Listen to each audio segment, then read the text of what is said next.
Are you building mobile app but confused whether to pick Flutter or Kotlin Multiplatform? By the end of this video, you will know exactly which one fits your project and why top mobile developers choose them. Mobile developers often faces a dilemma. Flutter or Kotlin Multiplatform. Choosing the wrong tool can cost you weeks of development and make scaling harder. Let's break down the differences and help you make the right choice. First, Flutter, developed by Google, allows you to build beautiful performant apps for iOS, Android, web, and even desktop using a single codebase. It shines when your app demands rich UI, fast iteration, and smooth animation. And Kotlin Multiplatform, on the other hand, focuses on sharing business logic across platforms while keeping platform-specific UI native.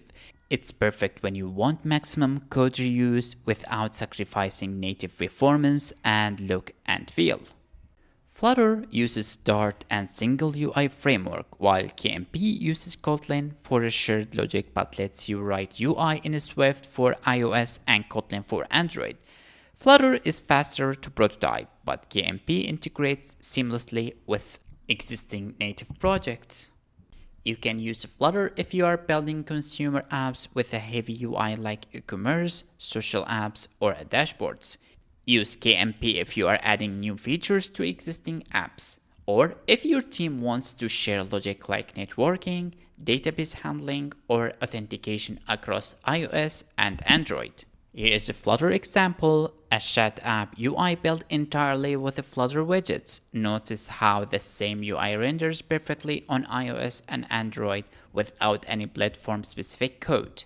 Now, look at the KMP example. The networking layer is shared across Android and iOS, but the UI is fully native. This approach ensures platform-specific performance and UX. If your priority is beautiful, fast UI across multiple platforms, go Flutter. If your priority is code sharing and integrating with existing native apps, KMP is a better choice. And sometimes teams use both, Flutter for new features, KMP for shared logic.